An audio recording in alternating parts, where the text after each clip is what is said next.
सूत जी कहते हैं, अपियो उस भयंकर युद्ध में उन श्रीहरि को ध्वज और धनुष से रहित हो भागते हुए देखकर सहस्र नेत्रधारी देवराज इंद्र ने उन्हें पराजित हुआ मान लिया। उधर दैत्यों को हर्ष से उछलते देखकर इंद्र किंकर्तव्य विमूढ़ हो गए। तदनंतर पाकशासन देवराज इंद्र भगवान विष्णु के निकट आए और इस प्रकार उत्साहवर्धक मधुर वाणी में बोले, देव आप इन दुष्ट चित्त वाले दानवों के साथ क्यों खिलवाड़ कर रहे हैं? भला जिसके भेद को दुर्जन जान लेते हैं, उस पुरुष की क्रियाएं कैसे सफल हो सकती हैं? समर्थ पुरुष द्वारा उपेक्षा की दृष्टि से देखा गया नीच मनुष्य उसे अपना बल मानने लगता है। इसलिए बुद्धिमान पुरुष को चाहिए कि ऐसे आश्रयहीन नीच शत्रु की कभी उपेक्षा न करे। विभो, प्रथम आक्रमण करने पर रथियों की विजय होती है। पहले हिरण्याक्ष का वध करते समय आपने यही किया। वहाँ कौन आपका मित्र हुआ था? दैत्यराज हिरण्यकशिपु परम पराक्रमी एवं गर्वोन्मत्त था, किंतु आपको अपने समक्ष पाकर उस असुर के भी होश उड़ गए और उसने आपको भयंकर रूप में देखा। पूर्व काल में जितने भी देवद्रोही महाबली दैत्येंद्र हुए हैं, वे सभी आपके निकट पहुंचकर अग्नि के समीप गए हुए पतंगों की तरह विनाश को प्राप्त हो गए। हरे,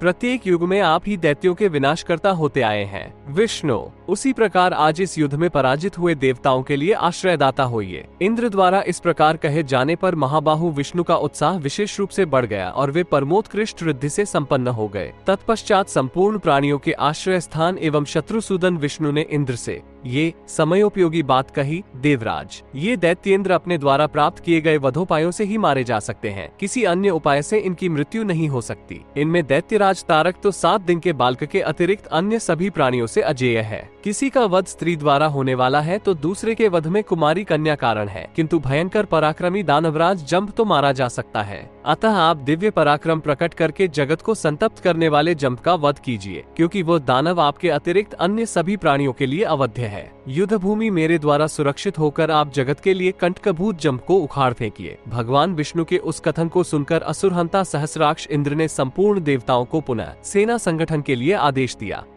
143 उस समय श्रीहरि ने कपाली, पिंगल, भीम, विरूपाक्ष, विलोहित, अजेश, शासन, शास्ता, शंभु, चंड तथा ध्रुव इन 11 रुद्रों को आगे कर दिया, जो संपूर्ण लोकों में पराक्रम और तपस्या के सारभूत थे। इन महाबली रुद्रों के अंग सबके फणों से कसकर बंधे हुए थे। इनके कंधे नीले थे। ये बाल चंद्रमा, मनुष्यों के मुंडों की माला और मयूर पिच से सुशोभित थे। इनके अंग त्रिशूल को जला से उद्भासित तथा भुजमंडल भयंकर थे। ये पौली तथा ऊंची जटाजुटों से विभूषित एवं सिंह चर्म पहने हुए थे। इन कपालीश आदि रुद्रों ने अनेकों बार प्रधान असुरों को खदेड़ दिया था। अनंत बल संपन्न एवं प्रभावशाली ये 11 रुद्र सेना के अग्रभाग की रक्षा करते हुए दानवों को विदीर्ण कर रहे थे और देवताओं को आश्वस्त करते हुए मेघ की भांति गरज रहे थे। तत्पश्चात हिमाचल के समान विशालकाय गले में स्वर्ण निर्मित कमलों की माला से सुशोभित, चैम्बरों से संविजित, स्वर्ण निर्मित घंटा समूहों से विभूषित एवं युद्धस्थल में पर्वत की भांति अडिग 4 दति वाले महामदस्रावी कामरूपी ऐरावत गजराज पर इंद्र सवार हुए। उस समय उनकी शोभा हिमालय पर्वत के शिखर पर स्थित प्रकाशमान सूर्य की भांति हो रही थी। उस ऐरावत के दाहिने पैर की रक्षा में अमित पराक्रमशाली वायुदेव तथा अपनी ज्वाला से दिशाओं के मुख को परिपूर्ण कर देने वाले अग्निदेव उसके बाएं पैर की रक्षा में नियुक्त थे।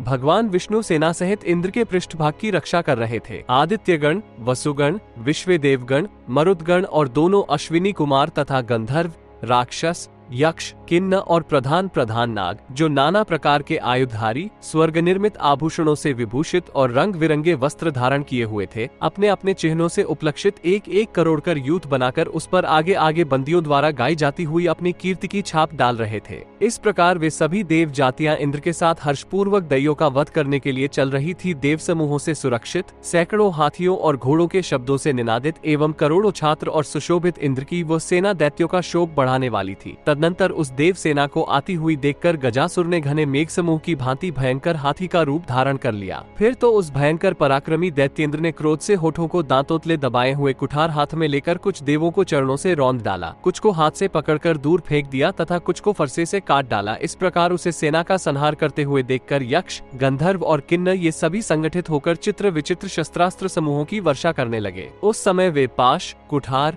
चक्र, भिदिपाल, मुद्रर, बर्छा, भाला, तीखी तलवार और दुस्सह मुद्ररों को फेंक रहे थे, किंतु उन सबको उस युद्धपति दैत्य ने कौर की भांति निगल लिया। फिर उस दुर्दर्श युद्ध में गजासुर क्रोध से फैलाए हुए अपने लंबे सूंड की चपेट से देवताओं को धराशायी करते हुए विचरण करने लगा। वो गजासुर जिस सुरुत पर आक्रमण करता था, उस युद्ध में हाहाकार पूर्वक चीत्कार होने लगता था। तदनंतर उस देव सेना को चारों ओर भागती हुई देखकर अहंकार से भरे हुए रुद्रगण परस्पर कहने लगे, भो भो सैनिकों, इस दैत्येंद्र को पकड़ लो, इस आश्रयहीन को रौंद डालो, इसे पकड़कर खींच लो और तीखे शूलों से इसके मर्मस्थानों को छेद डालो। ऐसा ललकार सुनकर कपाली के नेत्र क्रोध से चढ़ गए और उनकी बाहें टेढ़ी हो गईं। तब वे तीखे एवं चमकीले मुख वाले शूल को बाएं हाथ से पोंछकर रणभूमि में दैत्येंद्र गजासुर के सम्मुख दौड़े। फिर कपाली ने उस निर्मल शूल को सुदृढ़ मुट्ठी से पकड़कर गजासुर के गंडस्थल पर प्रहार किया। तदनंतर वे 10 रुद्र रणभूमि में युद्ध करते समय निर्मल लोहे के बने हुए गुलों से पर्वत सदृश विशालकाय दैत्येंद्र पर आघात करने लगे। तोखे मुख वाले शूलोक आघात से पीड़ित हुए गजासुर के शरीर छिद्रों से रक्त बहने लगा।